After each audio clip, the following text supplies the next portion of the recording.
ವೈದ್ಯರು ಆಪರೇಷನ್ ಮಾಡಬೇಕಾದಾಗ ಹಸಿರು ಅಥವಾ ನೀಲಿ ಬಟ್ಟೆ ಧರಿಸುವುದನ್ನು ನೀವು ನೋಡಿರಬಹುದು. ಆದರೆ ಆಪರೇಷನ್ ಸಮಯದಲ್ಲಿ ವೈದ್ಯರು ಈ ಬಣ್ಣಗಳ ಬಟ್ಟೆಯನ್ನು ಮಾತ್ರ ಏಕೆ ಧರಿಸುತ್ತಾರೆ ಎಂದು ನೀವು ಎಂದಾದರೂ ಯೋಚಿಸಿದ್ದೀರಾ? ಈ ಬಣ್ಣಗಳ ಹೊರತಾಗಿ ಕೆಂಪು, ಹಳದಿ ಅಥವಾ ಬೇರೆ ಯಾವುದೇ ಬಣ್ಣದ ಬಟ್ಟೆಯನ್ನು ಯಾಕೆ ಧರಿಸಬಾರದು? ಬನ್ನಿ ಈ ಬಗ್ಗೆ ಇಂದಿನ ವಿಡಿಯೋದಲ್ಲಿ ತಿಳಿಯೋಣ. ಮೊದಲು ವೈದ್ಯರಿಂದ ಹಿಡಿದು ಆಸ್ಪತ್ರೆಗೆ ಬರುವ ಎಲ್ಲ ಸಿಬ್ಬಂದಿಗಳು ಬಿಳಿ ಬಣ್ಣದ ಬಟ್ಟೆಯನ್ನು ಧರಿಸುತ್ತಿದ್ದರು. ಆದರೆ 1914ರಲ್ಲಿ ಪ್ರಭಾವಿ ವೈದ್ಯರು ಈ ಸಾಂಪ್ರದಾಯಿಕ ಉಡುಪನ್ನು ಹಸಿರು ಬಣ್ಣಕ್ಕೆ ಬದಲಾಯಿಸಿದರು. ಅಂದಿನಿಂದ ಇದು ಒಂದು ರೂಢಿಯಾಗಿದೆ. ಆದಾಗ್ಯೂ ಕೆಲವು ವೈದ್ಯರು ನೀಲಿ ಬಟ್ಟೆಗಳನ್ನು ಸಹ ಧರಿಸುತ್ತಾರೆ. ನೀವು ಗಮನಿಸಿರಬಹುದು, ಆಸ್ಪತ್ರೆಯಲ್ಲಿನ ಪರದೆಗಳ ಬಣ್ಣವು ಹಸಿರು ಅಥವಾ ನೀಲಿ ಬಣ್ಣದ್ದಾಗಿರುತ್ತದೆ. ಇದಲ್ಲದೆ ಆಸ್ಪತ್ರೆಯ ಸಿಬ್ಬಂದಿಯ ಬಟ್ಟೆ ಮತ್ತು ಮಾಸ್ಕ್ ಸಹ ಹಸಿರು ಅಥವಾ ನೀಲಿ ಬಣ್ಣದ್ದಾಗಿರುತ್ತವೆ. ಅದ್ಯಾಕೆ ಹಸಿರು ಅಥವಾ ನೀಲಿ ಬಣ್ಣದಲ್ಲಿ ಏನು ವಿಶೇಷವಾಗಿದೆ ಎಂಬ ಪ್ರಶ್ನೆ ಉದ್ಭವಿಸುತ್ತದೆ. ಸರ್ಜಿಕಲ್ ನರ್ಸ್ನ 1998ರ ಸಂಚಿಕೆಯಲ್ಲಿನ ವರದಿ ಪ್ರಕಾರ ಶಸ್ತ್ರಚಿಕಿತ್ಸೆಯ ಸಮಯದಲ್ಲಿ ವೈದ್ಯರು ಹಸಿರು ಬಟ್ಟೆಗಳನ್ನು ಧರಿಸಲು ಪ್ರಾರಂಭಿಸಿದ್ದು ಏಕೆಂದರೆ ಆ ಬಣ್ಣ ಕಣ್ಣುಗಳಿಗೆ ಆರಾಮ ನೀಡುತ್ತದಂತೆ. ನಾವು ಒಂದೇ ಬಣ್ಣವನ್ನು ನಿರಂತರವಾಗಿ ನೋಡಲು ಪ್ರಾರಂಭಿಸಿದಾಗಲೆಲ್ಲ ನಮ್ಮ ಕಣ್ಣುಗಳು ವಿಚಿತ್ರವಾಗಿ ದಣಿದಂತೆ ಭಾಸವಾಗುತ್ತವೆ. ಸೂರ್ಯ ಅಥವಾ ಇನ್ನಾವುದೇ ಹೊಳೆಯುವ ವಸ್ತುವನ್ನು ನೋಡುವಾಗ ನಮ್ಮ ಕಣ್ಣುಗಳು ಕುಕ್ಕುತ್ತವೆ ಹಾಗೂ ನೋಡಲಾರದೆ ದೃಷ್ಟಿ ತಗ್ಗಿಸುತ್ತವೆ.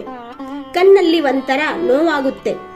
ಆದರೆ ತಕ್ಷಣ ನಾವು ಹಸಿರು ಬಣ್ಣವನ್ನು ನೋಡಿದರೆ ನಮ್ಮ ಕಣ್ಣುಗಳು ಶಾಂತವಾಗುತ್ತವೆ, ಸಮಾಧಾನವಾಗುತ್ತದೆ. ಹಸಿರು ಬಣ್ಣದ ವಿಶೇಷತೆಯೇ ಅದು. ವೈಜ್ಞಾನಿಕ ದೃಷ್ಟಿಕೋನದಿಂದ ನೋಡಿದರೆ ನಮ್ಮ ಕಣ್ಣುಗಳ ಜೈವಿಕ ರಚನೆಯು ಮೂಲತಃ ಕೆಂಪು, ಹಸಿರು ಮತ್ತು ನೀಲಿ ಬಣ್ಣಗಳನ್ನು ನೋಡಲು ಸಾಧ್ಯವಾಗುವಂತಿರುತ್ತದೆ. ಈ ಬಣ್ಣಗಳ ಮಿಶ್ರಣದಿಂದ ಮಾಡಿದ ಲಕ್ಷಾಂತರ ಇತರ ಬಣ್ಣಗಳನ್ನು ಮಾನವ ಕಣ್ಣುಗಳು ಗುರುತಿಸಬಹುದು. ಆದರೆ ಈ ಎಲ್ಲಾ ಬಣ್ಣಗಳಿಗೆ ಹೋಲಿಸಿದರೆ ನಮ್ಮ ಕಣ್ಣುಗಳು ಹಸಿರು ಅಥವಾ ನೀಲಿ ಬಣ್ಣವನ್ನು ತುಂಬಾ ಚೆನ್ನಾಗಿ ನೋಡಬಲ್ಲವು. ಕೆಂಪು ಅಥವಾ ಹಳದಿ ಬಣ್ಣವು ನಮ್ಮ ಕಣ್ಣುಗಳನ್ನು ಚುಚ್ಚಿದಷ್ಟು ಹಸಿರು ಅಥವಾ ನೀಲಿ ಬಣ್ಣ ಚುಚ್ಚುವುದಿಲ್ಲ. ಇದಕ್ಕಾಗಿಯೇ ಹಸಿರು ಮತ್ತು ನೀಲಿ ಬಣ್ಣವನ್ನು ಕಣ್ಣುಗಳಿಗೆ ಒಳ್ಳೆಯದು ಎಂದು ಪರಿಗಣಿಸಲಾಗುತ್ತದೆ. ಆಸ್ಪತ್ರೆಗಳಲ್ಲಿ ಪರದೆಗಳಿಂದ ಹಿಡಿದು ಸಿಬ್ಬಂದಿ ಬಟ್ಟೆಗಳು ಹಸಿರು ಅಥವಾ ನೀಲಿ ಬಣ್ಣದ್ದಾಗಿರಲು ಇದೇ ಕಾರಣ. ಈ ಎರಡೂ ಬಣ್ಣದ ಬಟ್ಟೆ ಬಳಕೆಯಿಂದಾಗಿ ಆಸ್ಪತ್ರೆಗೆ ಬರುವ ಮತ್ತು ಅಡ್ಮಿಟ್ ಇರುವ ರೋಗಿಗಳ ಕಣ್ಣುಗಳು ಸಡಿಲಗೊಳ್ಳುತ್ತವೆ, ಸಮಾಧಾನ ಲಭಿಸುತ್ತದೆ.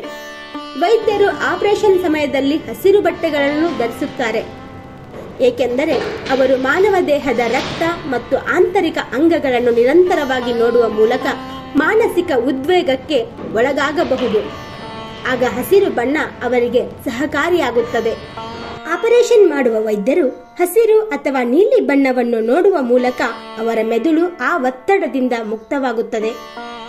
ಇವೆಲ್ಲ ಕಾರಣಗಳಿಗಾಗಿ ಆಸ್ಪತ್ರೆಯಲ್ಲಿ ನೀಲಿ ಹಾಗೂ ಹಸಿರು ಬಣ್ಣ ಹೆಚ್ಚಿರುತ್ತದೆ. ಮತ್ತೊಂದು ಆಸಕ್ತಿಕರ ಸಂಗತಿಯೊಂದಿಗೆ ಬರುತ್ತೇವೆ. ನಮಸ್ಕಾರ. ಚಿಕ್ಕ ಚೊಕ್ಕ ಮಾಹಿತಿಗಾಗಿ ನಮ್ಮ ಚಾನೆಲ್ ಸಬ್ಸ್ಕ್ರೈಬ್ ಮಾಡಿ.